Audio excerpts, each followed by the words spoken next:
Hello viewers, இன்னைக்கு நம்ம பார்க்க போறது Bleach episode 22 part 2.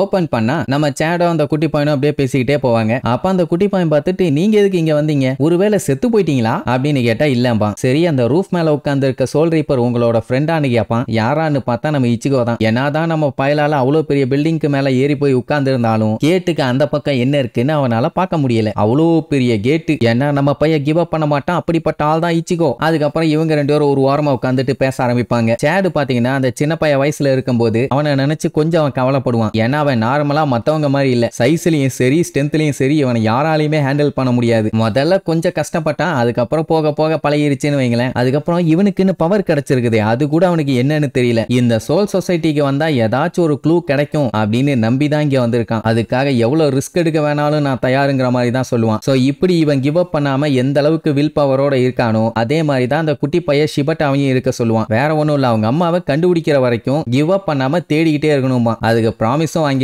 அதுக்கப்புறம் இச்சிகோவையும் மீட் பண்ணி பேசுவான்னு வைங்க. அப்புறம் நம்ம இச்சிகோ அந்த பூனையை மீட் பண்ணுவான். அதை என்ன சொல்லுன்னா இனிமேட்டு நம்ம இந்த கேட் வழியா போக முடியாதுங்க அப்படின்னா கிவ் அப் பண்ணுமான்னு கேட்டா கிவ் அப் எல்லாம் பண்ண தேவையில்லை, இதே கேட் வழியா போகலாம். ஆனா என்னன்னா ஒன்ஸ் அந்த கேட்டை ஓபன் பண்ணிட்டானுங்கன்னா உள்ளுக்குள்ள பாத்தீங்கன்னா செக்யூரிட்டிஸ் எல்லாம் ரொம்ப டைட் ஆயிருவாங்க. அதுவும் எதுக்காக ஓபன் ஆயிருக்கு ஏன் ஓபன் ஆயிருக்குன்னு இப்ப உள்ள இருக்கவங்களுக்கு நல்லாவே தெரியும். இனிமேட்டும் இதே வழியா போகணும்னு ட்ரை பண்ணா அவ்வளவுதான் படுக போட்டு பாலை ஊத்திடுவானுங்க. சரி மத்த கேட் வழியா போலாமான்னு கேட்டா இதுக்கும் அதுக்கும் ஒன்னும் பெரிய டிஃபரன்ஸ் எல்லாம் இருக்காது, எல்லாம் ஒரே மாதிரி தான். சரி அப்ப என்னதான் பண்றதுன்னு கேட்டா இவங்களால கேட்டை யூஸ் பண்ண முடியலன்னா உள்ளுக்குள்ள போறதுக்கு இன்னொரு வழியும் இருக்குது. என்ன ஏதுன்னு கேட்டவனே அந்த பூனை அங்க இருக்க பெரியவர்கிட்ட குக்கபூ ஷிபாவை பத்தி கேட்கும். அவ பாத்தீங்கன்னா சாதாரண ஆள் இல்ல, கொஞ்சம் பயங்கரமான ஆளு. இருக்கிற இடத்த அடிக்கடி மாத்திக்கிட்டே இருப்பான். இப்ப அவ எங்க இருக்கான்னு கேட்டவனே அந்த பெரியவர் அப்படியே நடுங்குவாரு. அப்படின்னா நீங்க இந்த செவுரு வழியா போறது இல்லையான்னு ஏன் அப்படி பதறாரு என்ன ஏதுன்னு சொல்லி பேசிட்டு இருக்கும் போதே இவங்க வீட்டை நோக்கி ஏதோ ஒரு மிருகம் வேகமா ஓடி வரும். வந்தது சடனா பிரேக்க போடும். எவனோ அது மேல உட்கார்ந்து இருந்தான் போல கதவை உடைச்சுக்கிட்டு உள்ள வந்து விழுவான். யாரா நீ என்னன்னு பார்த்தா வேகமா வந்தது அந்த பன்னியும் அந்த பன்னி பயலும் தான். அந்த பன்னியோட பேரு போனி, இவனோட பேரு காஞ்சு. இவனை பார்த்தோன்னே அந்த பெரியவர் பச்சை பச்சையா திட்டுவாரு. இங்க என்னடா பண்ணிட்டு இருக்க பன்னி பயல, வீட்டுக்கு போடான்னு. என்ன கிளவா இவ்வளவு நாள் கழிச்சு வீட்டுக்கு வந்திருக்கேன், இப்படி போன்னு விரட்டுற. உன் கெஸ்ட் எல்லாம் பார்த்துட்டு நான் ஷாக் ஆயிட்டேன். என்ன சோல் ரீப்பர் எல்லாம் உள்ள விட்டுருக்க, இவனுங்க எல்லாம் ரொம்ப கேவலமானவங்களாச்சே அப்படி இப்படின்ட்டு சும்மா இல்லாம நம்ம இச்சிகோ கிட்ட போய் வம்பிழுப்பான். முடிய தடவுறது மூஞ்ச தடவுறதுன்னு ஓவரா பண்ணுவானா. ஜஸ்ட் ஒரே ஒரு பஞ்சு மட்டும் தான் தெரிச்சிருவான். ஓவரா பண்ணது மட்டும் இல்லாம ஏன்டா பேசிட்டு இருக்கும் போதே அடிக்கிறான்.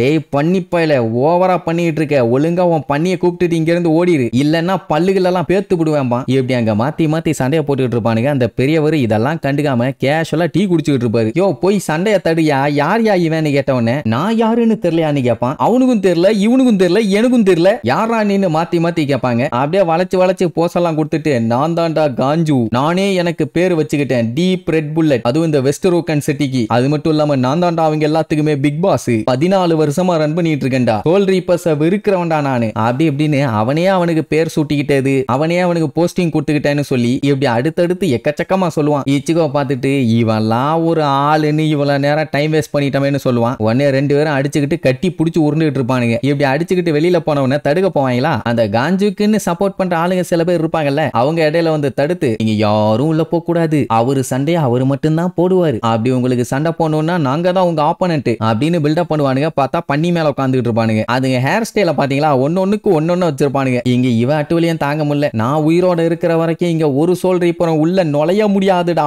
அப்படி இப்படின்னு பில்டப் பண்ணுவான். வாயிலே ஒரு மிதி. சோ இப்படியே இவனுக்கு ரெண்டு பேரும் மாத்தி மாத்தி கத்திக்கிட்டும் சண்டையும் போட்டுக்கிட்டு இருப்பானுங்களா. இடையில அந்த பூனை வந்து இச்சிகோ திட்டும். ஏன்னா இதுக்கப்புறம் இவன் நிறைய இடத்துல சண்டை போட வேண்டி இருக்குது, தேவையில்லாம இங்க எனர்ஜியை வேஸ்ட் பண்ணானா அப்புறம் அங்க சண்டை போறது கஷ்டமாயிரும். இப்போதைக்கு இது இவனுக்கு முக்கியம் இல்லைன்னு சொன்னா கேட்கவே மாட்டான். முதல்ல ஆரம்பிச்சது அவன் தான், அவனை போய் தடு அப்படின்னு சண்டைக்கு தான் நிப்பான். அந்த பூனைக்கு என்ன பண்றதுனே தெரியல. அவன் வாடா இன்னைக்கு நீயா நானான்னு பாத்துடலான்னு கத்தியெல்லாம் எடுத்து சண்டைக்கு ரெடி ஆவானா. அந்த பெரியவர் வந்து தடுக்க ட்ரை பண்ணுவாரு. நீ நினைக்கிற மாதிரி அவன் கெட்ட சோல் ரீப்பர் இல்ல, நல்லவன் தான், பேசாம விடுன்னு சொன்னா கேட்கவே மாட்டான். சோல் ரீப்பர்ல என்னடா கெட்டவன் நல்லவன், சோல் ரீப்பர்னாலே கெட்டவன் தான், அதனால இவனை நான் பொழந்து கட்டாம விட மாட்டேன்னு கத்தி எடுத்து விட்டுறதுக்காக ஓடுவானா. நம்ம பையகிட்ட பாத்தீங்கன்னா இப்ப கத்தி இல்ல, என்ன பண்ணுவான்னு பதறிட்டு இருக்கும் போது சேடு கத்தியை தூக்கி கொடுத்துருவான். ரெண்டு பேரும் பாத்தீங்கன்னா மாத்தி மாத்தி கத்தியை வச்சு அட்டாக் பண்ணுவானுங்க. அந்த டைம் நம்மளால கத்தியை வச்சு கேஷுவலா தடுப்பான். ஆனா அவன் கத்தியா அதை விட கேஷுவலா அந்த காஜை புடிச்சிட்டு ஒரு அமுக்கு அமுக்குவான். அப்படியே சல்லுன்னு தரைக்குள்ள போயிரும். என்னடா நடக்குதுன்னு பாத்துக்கிட்டு இருக்கும் போதே ஒரு மிதி. அதுக்கப்புறம் என்ன கத்திய வச்சு மறுபடியும் அட்டாக் பண்ண வருவான். அந்த கத்தியை தட்டி விட்டுட்டு மூஞ்சிலேயே ஒரு குத்து. சோ இப்படியே இவனுங்க சண்டை முடியற மாதிரி இல்ல, மாத்தி மாத்தி அடிச்சுக்கிட்டே கிடப்பானுங்க. ஆனா ரெண்டு பேருமே ஒருத்தனுக்கு ஒருத்தன் விடாம ஈக்குவலா தான் சண்டை போட்டுக்கிட்டு இருப்பானுங்க. இப்படியே போயிட்டு இருக்கும்போது